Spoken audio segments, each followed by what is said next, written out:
question. For those people who attain jhana, is it possible for them to break their precepts? Jhana and manga phala. Jhana and manga and phala, what are their relations? When can one attain manga phala? Because there's a saying that when one, the vipassana method, they say if you have excess concentrations, that they emphasize on satipatthana, so they can also get manga and phala without going through jhana. Can Venerable please explain the difference between going through jhana and excess concentration to manga and phala? Okay. Which one is longer actually? Okay. Good question. But I think it's too early because we haven't been talking about the jhanas in this retreat yet. But anyway, I'll try to answer it in a short form. To attain stream entry, you don't need to even get into the jhanas. To get to that magga phala, you don't need to get into the jhanas. See, the stream entry comes with understanding, sotapannahood. The person who had entered the stream is the person who possessed this harmonious perspective, or normally translated as right view. Noble Eightfold Path starts with right view, and that's where the stream enterer starts its journey towards to become an arahant. So the person who possesses right view is a stream enterer. And when you progress in the path and you come to the stage where you are practicing the right effort or the harmonious exercise, if you being practicing the first two exercises, Samvara and Prahana, getting rid of the arisen unwholesome thoughts and not allowing the unarisen unwholesome thoughts to come. Remember I showed you, so that's pretty much you are taking out all the dirt, all the impurities. So you are taking out all the 5 hindrances at that point. If you are doing it properly, you can see you are not allowing any dirt to be there. Whatever arising, you are getting rid of it, and you are not allowing any unarisen ones to come to be. So there's no impurities there. So it's a pure mind at that point, no 5 hindrances. So even at that stage, one one is actually attaining samadhi. There is samadhi at that stage, in that mind. But that is reversible.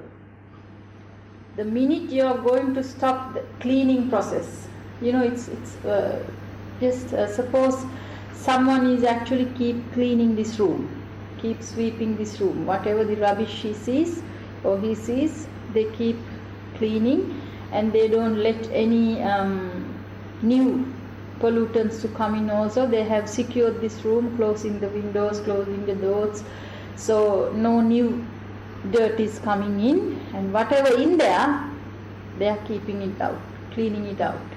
All the time they keep sweeping, so there's no dirt in here now, and they keep cleaning. But the minute they are going to stop cleaning, the minute they're going to keep their eyes away from the windows and the doors, and they are going to be wide open, the pollutants or the defilements will start to come back. Yeah? So that means it's reversible.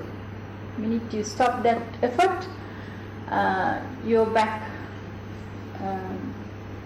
and defilements are going to be there. So that is reversible.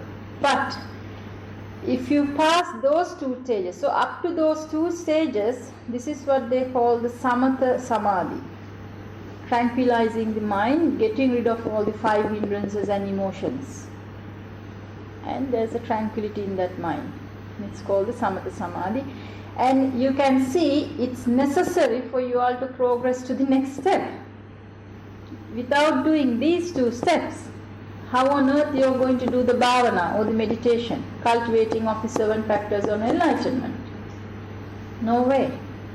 You have to do the first 2 steps in order to do the 3rd and the 4th step. Remember, keeping the dirt, you can't harbor the good or the wholesome thoughts. Yeah? So first 2 steps are necessary. A samatha samadhi is necessary.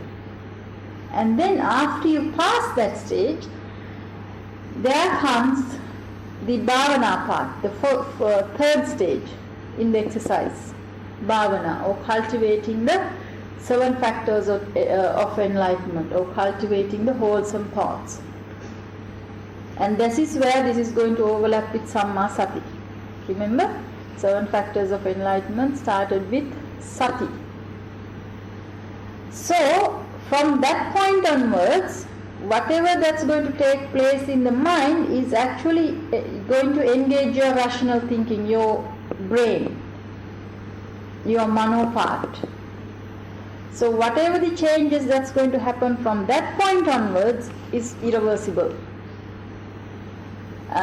It comes with understanding.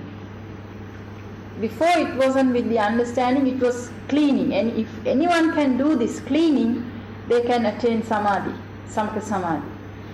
But to move from that to here, you do need to engage your mano part. How you do it? By observing this kayanupassana, vedananupassana, chittanupassana, dhammanupassana. So sati, then after that dhammavicaya. Dhammavicaya means observing that experience. Dhamma means the experience. So dhammavicaya allows that understanding to come. It makes certain changes in your mind, certain paradigm shifts. And when those shifts happen, it's no longer reversible, because it's your understanding and you will only move forward from there onwards. So Buddha says, if someone is not an anagami even at that stage, but if you're starting just as a sakrudagami, because by then when you actually come to this stage, you are kind of past the sakrudagami stage. You're not really reacting to the pleasant sensations and unpleasant sensations like as a normal person. An anagami don't react at all. See, anagami breaks 2 fetters. One of them is the kamachanda, the other one is the vyapada, kama and patiga, kama raga, patiga, and they break them. So kama raga means you're not reacting to the sensual desires. Patiga means your hatred side. You're not reacting to that pleasant feeling and the unpleasant feeling in that sense. So what's left with them in the tanha pretty much is the middle one, the neutral feeling, the moha. The bhava tanha is still there with an anagami. So the step before the anagami is called the sakrudagami, or what we call once returner. Once returner, this kama, raga and patiga is weakened, not eradicated 100%, but compared to the stream mentor, it's being weakened. They do have emotions, but fairly stable. They have a fairly stable mind. But when you become an anagami, it's very easy to detect because you know your mind doesn't move, or you don't get emotions, particularly with those 2 lines. So they have a very peaceful mind. So Buddha says, whoever starts from here, from this Samma Sati, starting from the 7 factors of enlightenment, practicing the 4 foundations of mindfulness, Satara Satipatthana, will only end up getting 2 results. One is becoming an Anagami, the other is becoming an Arahat. So this is where you can see where your wisdom starts to develop in an exponential way when you start with this Satara Satipatthana. Some people have picked this. This is why they say, oh, we must practice Satipatthana, and that's the way to enlightenment.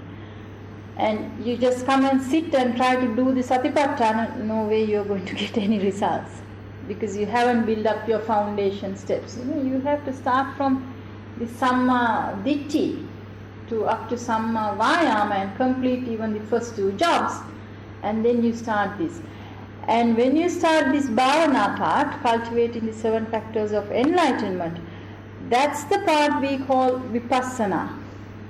That's what Buddha has been pointing out as the Vidarshana side. Engaging your Mano part, developing your wisdom side. So it is this part that was discovered by the Buddha. When Buddha was born to the world, or when he got enlightened, even before his enlightenment, there were people who knew how to get into jhanas, how to even get into the 7th arupa states, the 8th one also. Yeah? The Uddakaramaputta, Aladakaramaputta, they knew even to go beyond the 4th jhana, and they were nearly there at the 7th and the 8th arupa states. But all those state of mind is reversible. When you don't take care of your purity, if a defilement comes, jhana will drop. And there are so many stories in the suttas where,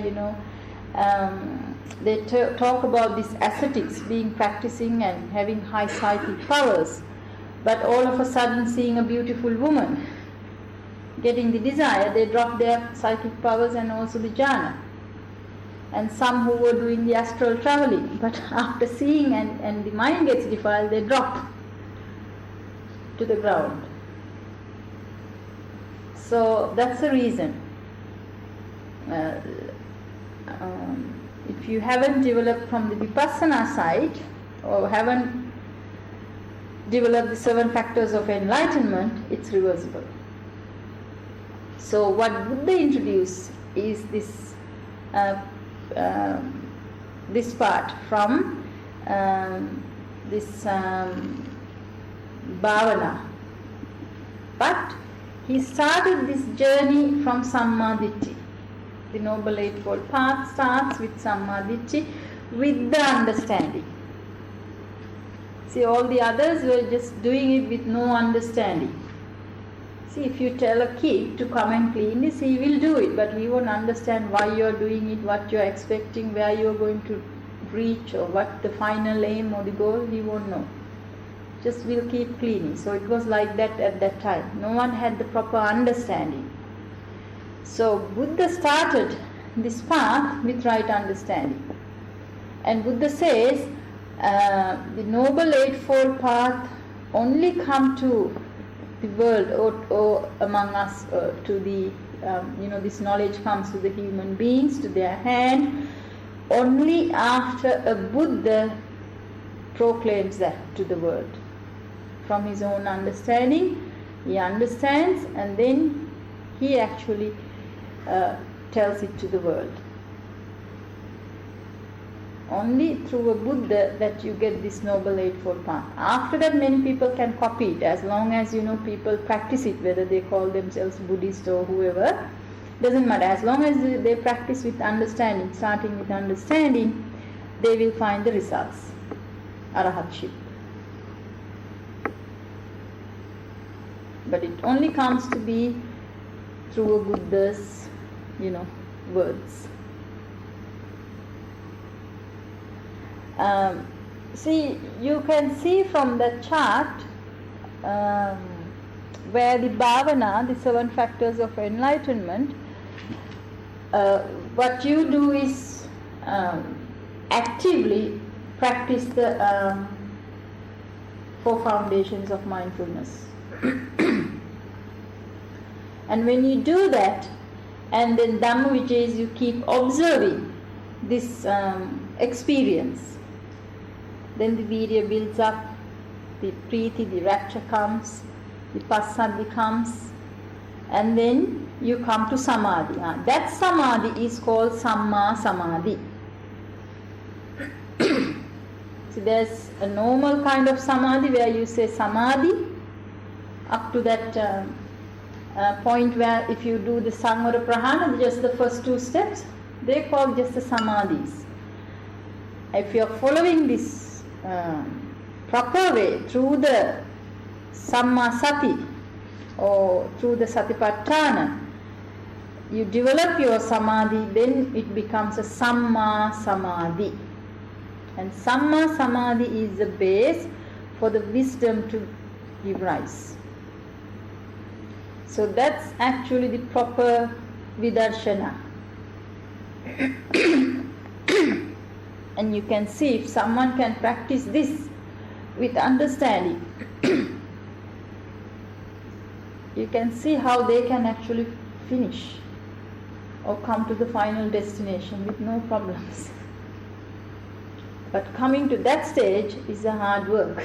Coming up to the 7th stage, samma sati, to practice the 4 foundations of mindfulness or satipatthana, is actually a big thing. You have to do a lot of purification of mind to come to that stage.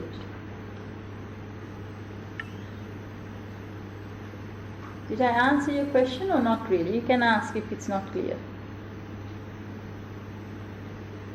So nowadays, even when you are trying to purify the mind, they use the word vidarshana or vipassana, and they call it, you trying to get rid of, even when you are doing the first 2 steps, trying to get rid of the unwholesome thoughts and not letting them arise, also they call it, they are doing vipassana.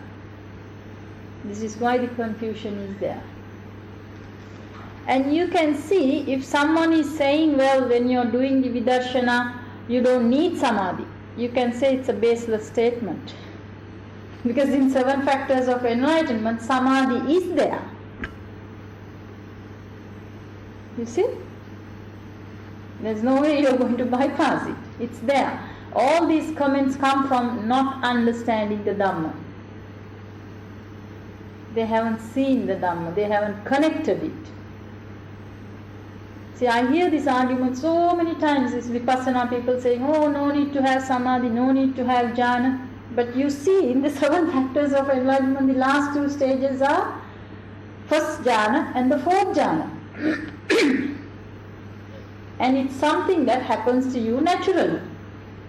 When you keep doing that, the act that you have to do, you keep doing, it gets the force, or what you call the momentum, then these other factors build up. And you end up in the first jhana, and it develops until the 4th jhana, upekkha. And that's when Bhante says, use the word introspection to upekkha. You start to see inside, what's going inside. So there's no way you're going to bypass any jhanas. And this Vidarshana people uses an argument that, Arahat Sariyut, Venerable Sariyut, Buddha's like the right hand side, the one of the chief disciples, they say, oh, he didn't attain jhanas. There's a sutta in Majjhima Nikaya 111, 111, where Venerable Sariputta explains how he actually passed through each stages exactly in this way. And he talks about first jhana, second jhana, third jhana, fourth jhana, he passing it. So all these beliefs that, they talk, no need to come to jhana and all that, it doesn't really match a lot of the suttas anyway. You look into the suttas, most of the suttas actually Buddha is teaching how to get into the jhanas, and Buddha is saying you get attached to them. There's no harm happening to it. And I hear that another argument that Vipassana people say is don't get attached to the jhanas, it will only hinder your path. And here Buddha is saying very clearly in some suttas, get attached to them. When you get attached to the jhanas, only two things can happen to you: non-returner or an arahat. Because you can see that attachment is not a sensual desire. It's not belonging to one of the 5 hindrances. 5 hindrances are gone long time ago now. If the 5 hindrances are there, you can't come to this stage. So this is not a 5 hindrance. You're not trying to, bring satisfy or stimulate your senses and find pleasure. That's not what you're doing here. This comes from out of the purity of your mind. These stages. So it's not true that you can get attached to these jhanas. You can't really, in that worldly sense, you can't get attached to it because you haven't got any kamacchanda left by now. Desire for sensual pleasures is gone. Can you see that also? If the desire for the sensual desires were there, you can't pass these first 2 steps in Sammavaya. You are still then cleaning, getting rid of these impurities.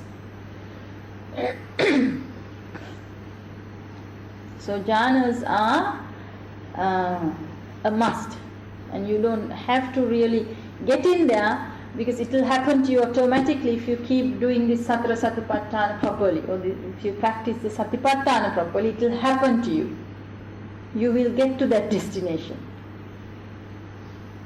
In Vipassana people say, no need to have the jhanas or the samadhi, but then the 8th factor of the Noble Eightfold Path is Samma Samadhi.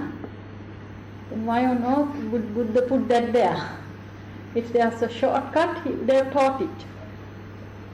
Excuse me.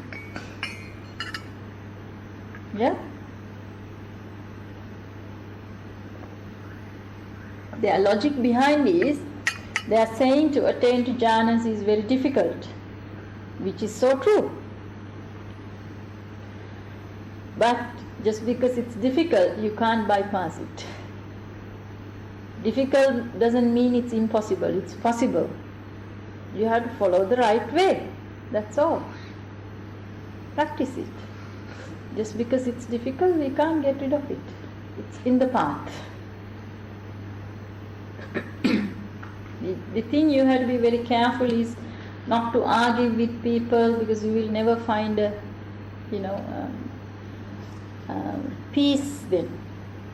Just let them believe what they want to believe. If you understand the Dhamma, then you practice, and then you will be able to see it for yourself, whether you can do it with jhana or without jhana. Yeah? You read the suttas, then you will see what Buddha is talking over and over and over and over and over. And during Buddha's time, there have been people who actually have purified their mind to such extent that when they were listening to the discourse that's given by the Buddha, actually their 5 hindrances get removed and the 7 factors of enlightenment develops and they become arahats. It happens very quickly because they have done their homework before. Even though they wasn't sitting meditating, they have reached that stage before, the purity of mind. So it just connects.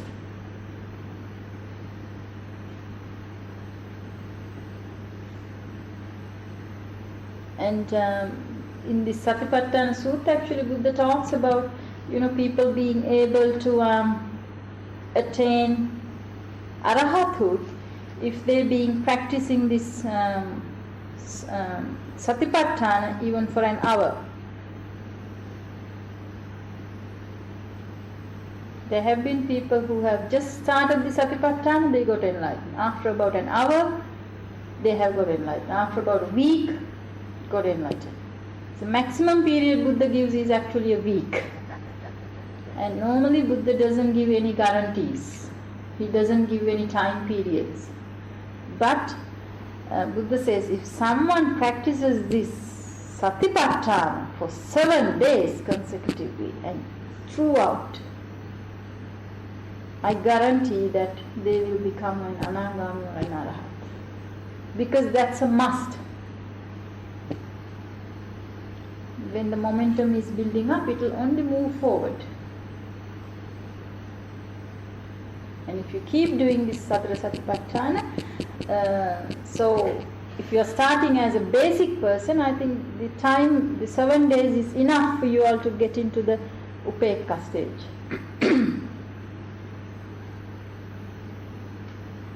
You see? The Vipassana people have taken that bit. They have seen this is actually the gateway. This is the most important part in the Eightfold Path, Noble Eightfold Path, true. But you can't do it without coming through the first, second, third, fourth, all that. That's the thing they haven't realized.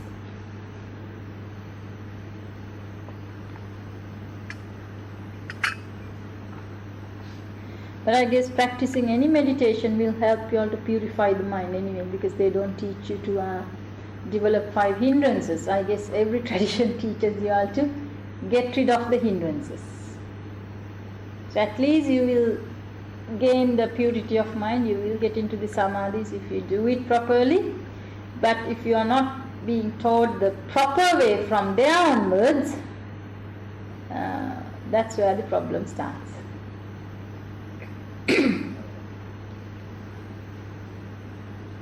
You take the sutta, Sabbasava Sutta, Buddha explains what bhavana is, what meditation is in his own way, and he gives a definition. Bhavana means, meditation means cultivating or developing 7 factors of enlightenment. That's Buddha's standard to the word meditation. Today, even just sitting and closing your eyes, and even if you are actually developing hindrances there, someone said this, so and so did this, so and so said this, and blah blah blah, we still look at that person and we said that he or she is meditating. That's our standard. But that's not Buddha's standard. Buddha calls someone is meditating when they are developing their 7 factors of enlightenment. Yes.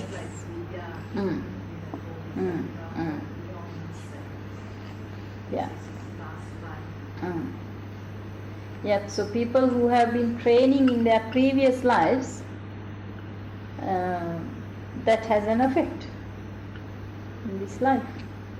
So if you have been already training and your mind is pure, then this time when you're practicing, it's easy for you to practice. And also you will have certain level of wisdom or understanding in your mind that helps you all to understand the Dhamma, and actually that's what attracts you to the Dhamma, because you do understand the Dhamma. Because normally if you try to teach people, by pursuing these sensual pleasures, you're not going to get happiness, renouncing will bring happiness, they will tell us we are mad. Yeah, it's very difficult to understand that bit, because the whole world tells us otherwise. Only the Buddha comes and tells, no, that's not the way to find the real happiness. To understand that bit, you do have to have a lot of wisdom, or your intelligence has to be developed to a certain level to be able to understand that. So if you've been practicing in your previous lives, yes, you do get attracted to the Dhamma and you will continue. And if you give full time, or if you give a lot of time and effort this life, you can progress. And your progress depends on how much time and effort you put into this practice. It's directly related to that.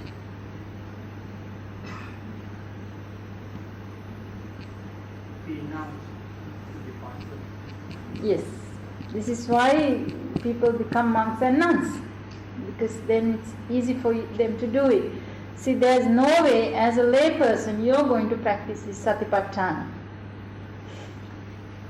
No way you're going to focus 100% to these final stages. Very difficult, unless you're living as a renunciant at your home and you have all the necessary causes and conditions there to support you, like as if you were a monk or a nun. But I guess in today's society I don't think it's a possibility. Somehow you're in the lay life because you do have some attachments there. That's why you can't renounce. That's why you can't let go. If you have had that understanding, you would let go, because when you die anyway, you're going to leave all these people and your house and job and everything. And you start to think, why not I do this part when I'm actually alive? Why don't I dedicate my life to do it and actually see at least whether I can get a result or not?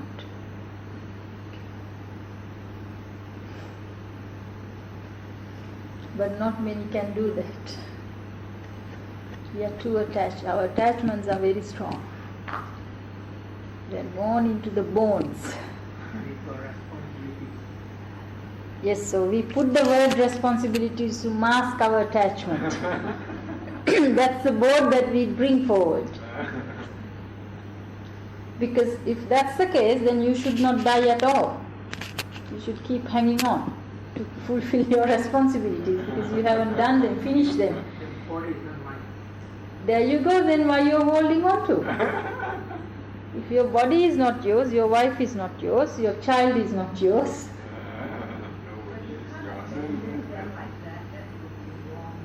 But when you die, you abandon them, no, anyway. That's not fair, then.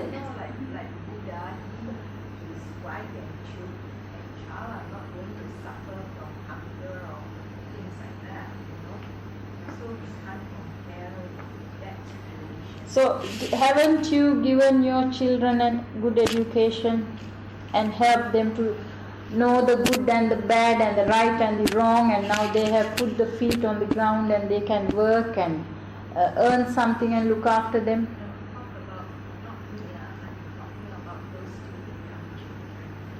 Young ones, they will not give up easily anyway. The old ones I'm talking about, because their children are now grown up, so I wonder whether what they are holding on to. It's the grandchildren. It's not the children, it's the grandchildren. I think you hold on too. The conditions are not right. Do you think it will just happen just like that, or you have to keep working on it? Of course you have to work on it. So you're very fortunate. Yeah.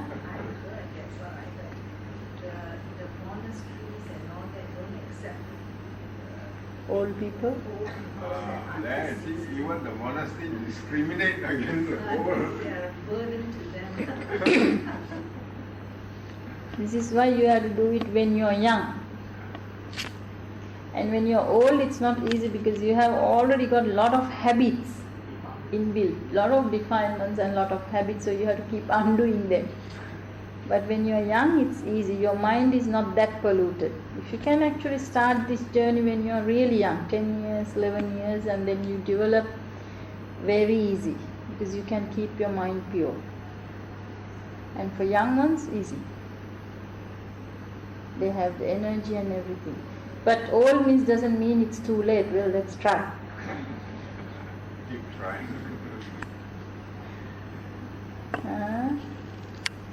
Yeah, so there's a reason why the monasteries don't like the old people. Is one thing, it's difficult to bend them, difficult to teach something new, and they have their own ways, and then there's many conflicts come in the monastic community. And also the sicknesses play a part as well, because then the burden comes to that society or to that community. So normally it's not that they don't, if they see a keen person, that it's not that they are actually trying to come to the monastery to just live an easy life or just to retire there. But if they are keen meditators, I know some monasteries, some abbots, they talk to their community and make a decision, because these people are very genuine ones. And if the community says yes, we are happy to look after or put towards any bill if something happens, then they take them on board. But my experience also, I've been into some monasteries when I was in Sri Lanka. The old ladies come and they tell they want to get ordained, but you let them stay there for a couple of months, 1 year, and you really can see their defilements coming up, and their ego is one of the biggest problems. More older you get, more achievements you have, more ego you have, unless you really see it and you try to cut it off, and you work towards that.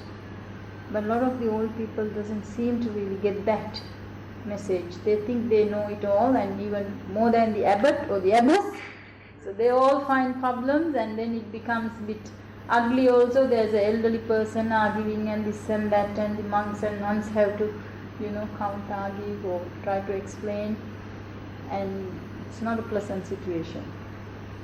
That's the thing. All people they don't like to let go of what they are believing or the way they do things, unless they really understand the Dhamma. Then that's a different story. Then their minds will be governed by the Dhamma, then understanding. If they have come to that stage where they have the right understanding, no problem. Before that is a problem.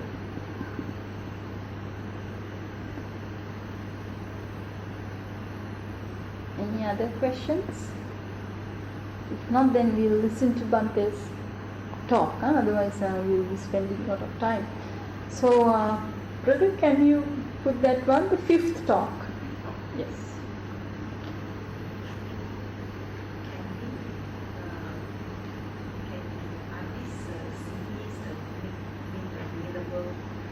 This retreat one? Yes. Yes. We'll find someone to burn.